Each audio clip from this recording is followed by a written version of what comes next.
What's up, everyone? Andy Cantu here, and today I want to talk about not falling for business and first class scams. And what do I mean by that? I just mean that there are huge differences between certain airlines' business class products and other airlines' business class products, and even between first class products that are basically the top tier offering in the international flying world. There can be massive differences in seat configuration, how it feels, the ground experience, the food selection, whatever. We probably won't go into like all the different variables because there's a lot, including how you personally will feel about it, which you can figure out as you fly more of them, of course.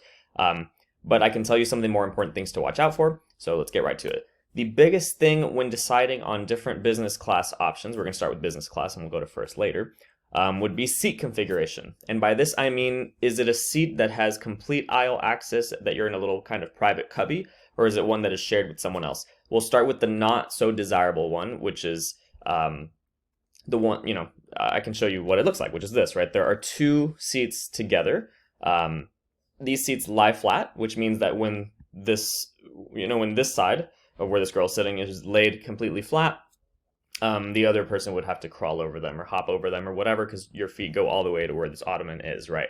So this is a not desirable business class. We would consider this, we usually call it by how many seats are in a piece of the row. So for example, you can see up here, there's 2 screens, 3 screens, 2 screens, right? So this is a 2-3-2 configuration.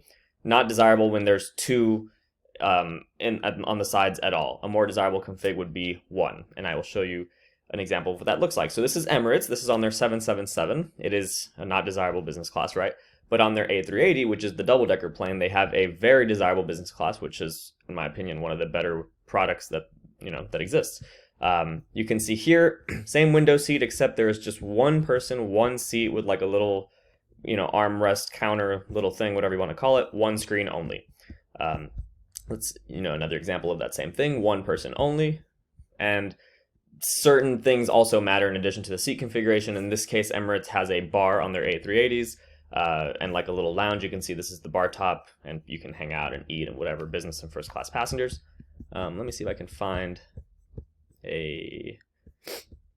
I can't find an image of what the TV screens look like. This is the other one, but it's 1-2-1, which means there's one seat on the window, 2 seats in the middle, both have aisle access because it's a 2-aisle plane, right? And then 1 seat on the other side.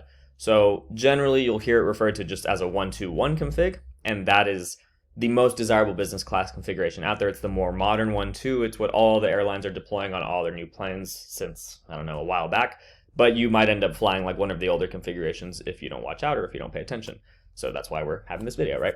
Here's another example of what 1-2-1 looks like. This is Air France's new product, which looks very similar to their old, their like medium old product, not their oldest product, which is a 2-3-2 or 2-4-2 product.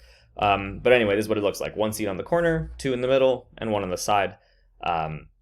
Sometimes they're staggered or alternating closer to the window, away from the window, whatever. But the idea is that the modern desirable business class configuration is one that has aisle access for everyone.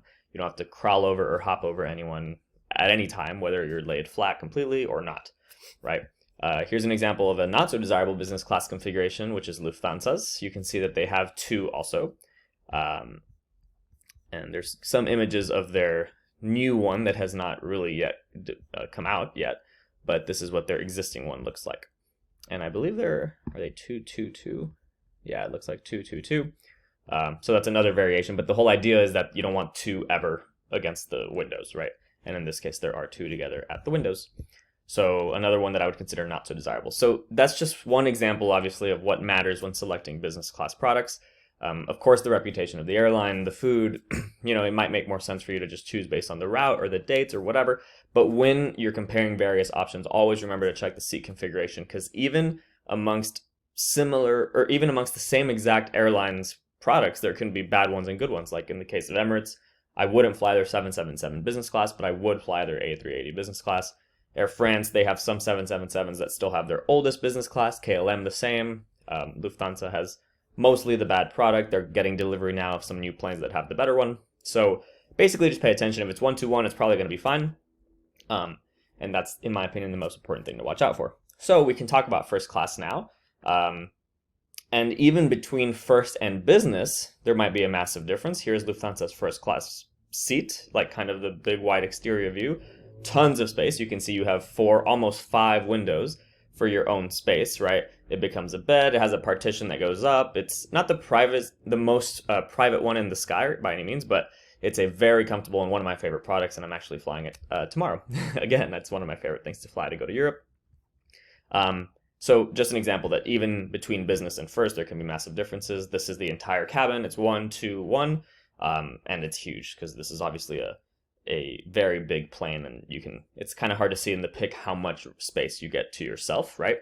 And even if this is a great, excellent first class product, I mean, especially compared to the business class product that they offered specifically, there are also major differences in first class amongst good, great, greatest, and even some bad ones, right? There are airlines that offer first class, like even American Airlines offers first class still on some of their planes that they're kind of phasing out. It's not anything compared to Lufthansa first, and definitely not anything compared to something like Singapore Suites, which is a first class product. You can see here, you have a seat and a bed and like literally a massive, massive space. These suites are so massive, in fact, that there's no middle column in the plane at all. You know how like in business and first, the other ones, there was a middle column. This just has one side and the other side of the plane, like one of these suites on either side, and then behind it another two and another two. And you can combine two suites to make this massive thing, which is crazy. So this is just an example of like an over-the-top first-class suite that a lot of times would cost the same or maybe a little more or even a little less than something else. So that's why it's really important to kind of understand that all this stuff exists and pay attention to the different variables, because if you're paying the same amount, especially for business class, like all those other ones that I sent you, or that I showed you, all those other business classes cost the same amount of points. So it's important to be able to decide between them when you're paying the same cost, right? Another example of a great first class product would be Emirates Suites. Here's their new one. They have an old one as well that is very similar, just like older generation. They're both amazing. And, you know, between Lufthansa, Singapore, and Emirates, you may not even be able to decide between those three because they go to different places, different days, whatever. But the whole purpose of this video, especially for the business class options, is to understand seat configuration, other variables, and things like that.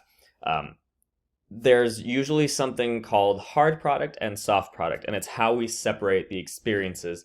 It's something mostly important, in my opinion, in the first class world. In business class, a lot of the hard product and soft product will be the same. And by that, I just mean hard product is the thing, the plane, the seat, if there's a shower on board, if there's a bar on board, whatever, like the fixed things that make that plane what it is, right? That are not easy to change. They can't just kind of tweak it. It is what it is. The seat configuration, things like that. So hard products, what we've been talking about up until this point.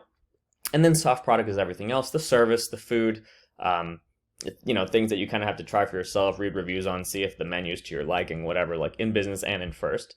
So you know in advance if this is something that's going to be for you, right? And then one of the bigger things specific to first class would be what's called the ground experience. This is, and it can apply to business in some cases too, and this is basically like the lounges at the airport if you're going to their hub city, like in Emirates' case, if you're going to Dubai, or in Singapore's case, if you're going to Singapore. These are their hub cities where they're going to have their strongest ground experience products. How is that product compared to another in the other hubs, right? Like how good is their lounge? In the case of first class, for example, between Emirates and Singapore and Lufthansa, are they going to drive you from the plane in a private car on the tarmac to the lounge and back? Are they,